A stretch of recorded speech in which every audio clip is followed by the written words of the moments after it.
Hello, my name is Arinfu, also known as BAME Arinfu. Today we have come to learn drum science. Oh yeah, that's what I'm talking about.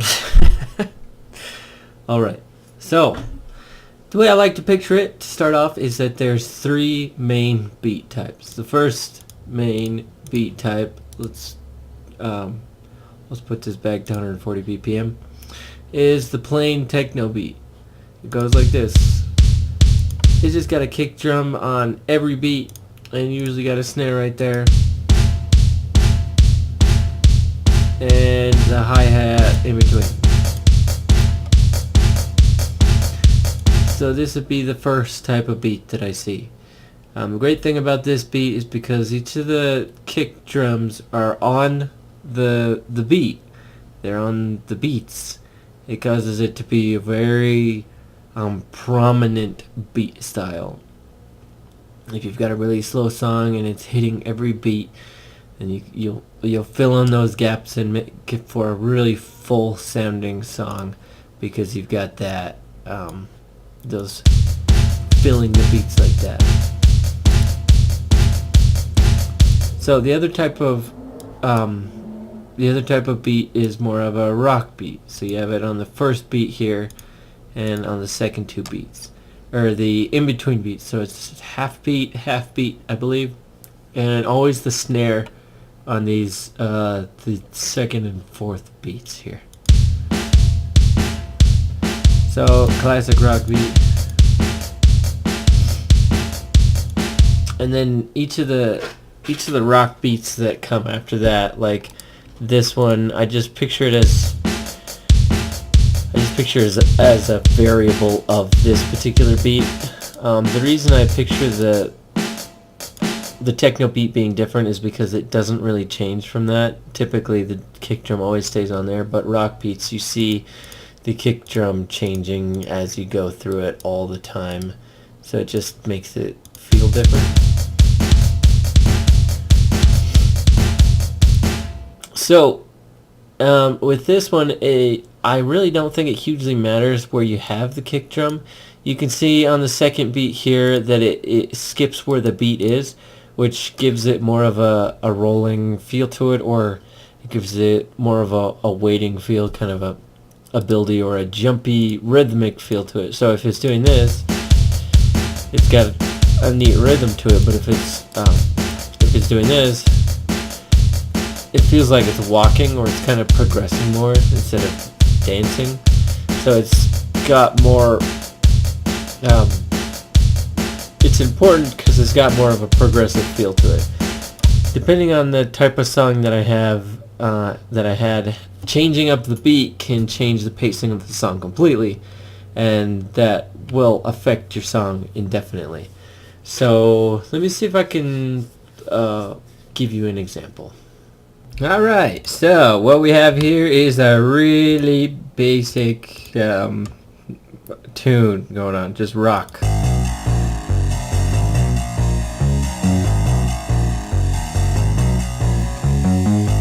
You can tell it has quite a full sound to it. So it'll give us a good representation of what the beat's gonna do to it once we add it to it. Oh yeah, I'm getting pumped just listening to it.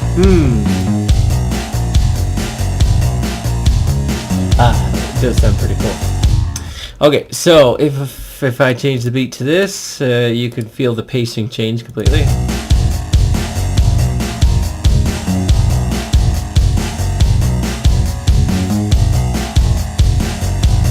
Whereas if I keep it on here, you can see this way, because the kick drums on both the prominent beats, this one and this one, are the most strengthful on the whatever you call this thing. So the strongest notes are definitely starting with the beginning note. The first note is the strongest. The third note is the second strongest, which is halfway through. So these two notes don't really matter. You can change them up as you wish. But let's try filling these beats and see how.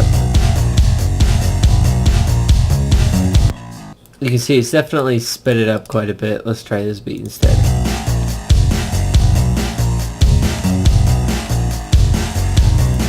Okay, so the most important part of this beat, the thing that keeps beat more than anything else, is the snare.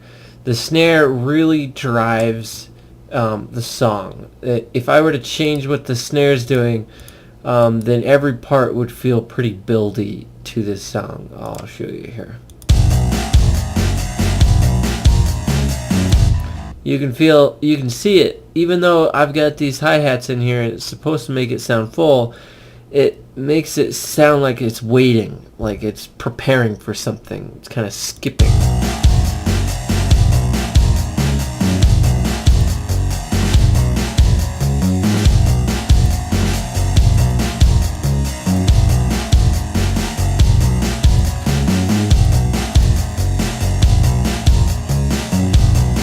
But as soon as I put that snare back on the prominent second beat, fourth beat, excuse me, then it starts to have that rhythm to it. In fact, all I need is the snare, and you can feel that rhythm.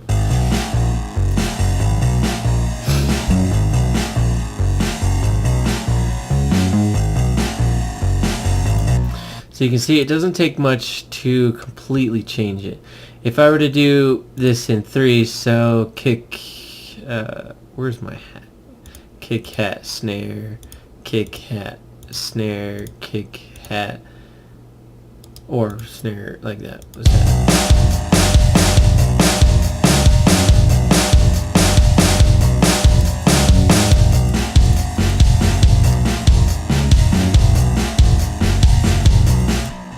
You can see it gives it that kind of action-y rolling feel. Let me open another one of my songs and I'll give you an example of how the beat changes. It changes the pacing of the song and how that makes a big difference in the song itself. Okay, dokie dokie, here's the song. Here it is. Welcome to my Storm Eagle remix. I love me some Mega Man.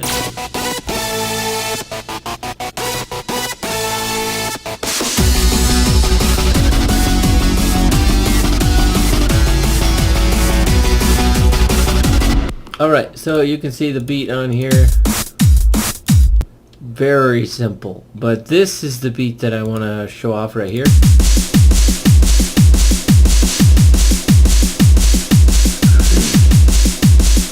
Okay. Double kick, snare, hat, kick, hit, snare, hat, kick, snare, hat, or the other way around. Whatever. You get the idea. It's in 3s.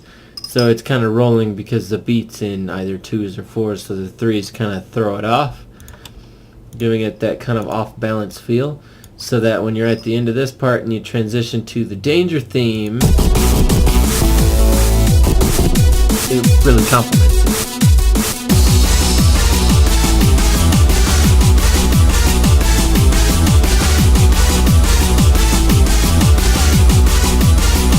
But not only that, when you come back to this beat again, it gains its stability in the middle of the tune being the same. You can see these two parts where the tune is right here are exactly the same. These two parts are the same. But I can get the whole segment to not feel like it has too much repetition, not be too repetitive. If I just change the beat. So let me show you.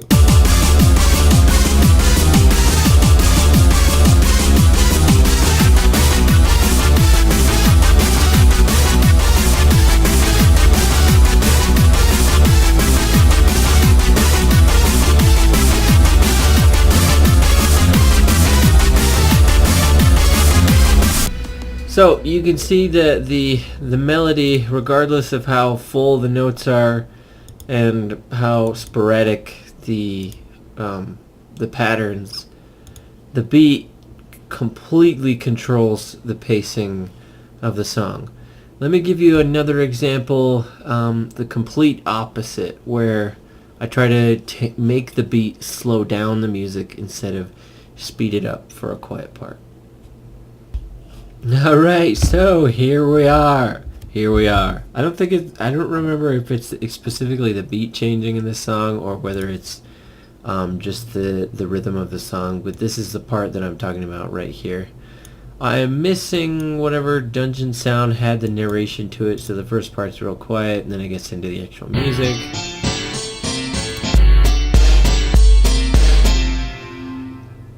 Yep.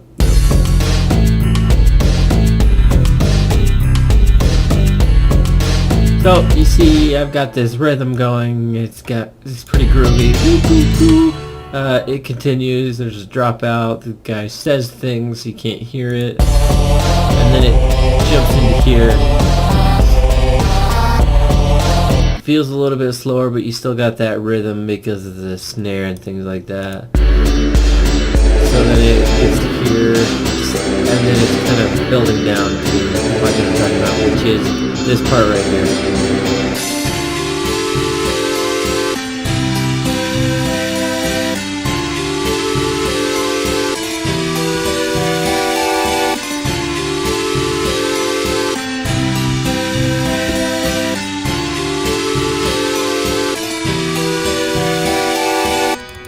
Okay, the reason that part is a highlight to me is because this sound, let me see if I can find it. Okay, this part is very prominent.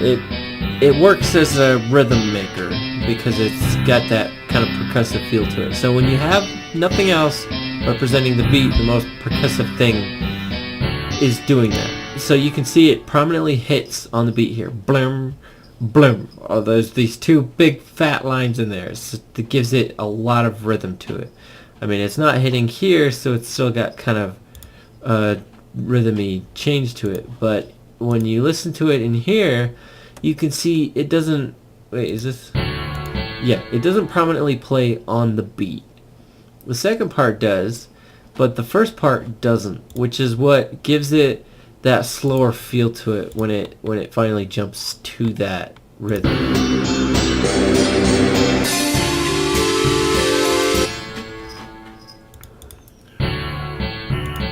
So you can hear it transition from here. Very, very confident, very prominent. Wait, is that the right one? This is the one, isn't it? So you can hear this one, also very prominent, very confident on the beats. And as it transitions,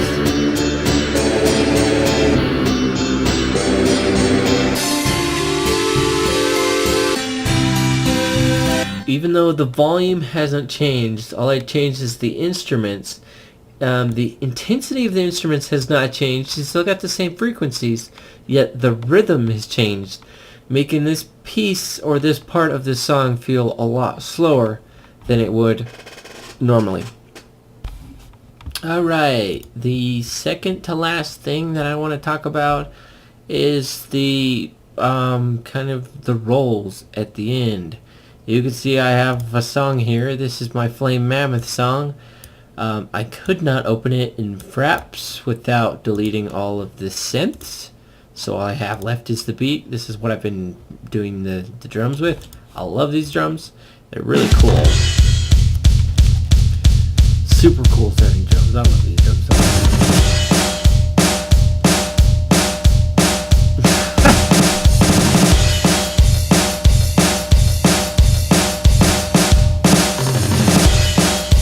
Okay, so this pretty much displays what I wanted to talk about. You can see you can layer it into 4 different places. So you got this first block, second block, these are the same. They're just doing this. Really simple rhythmic beat. The second part, you can see the snare jumps right there. And then the last part has a complete roll to it. So it starts the roll, it prepares you for the roll, and then it does the complete roll, which is what this one is.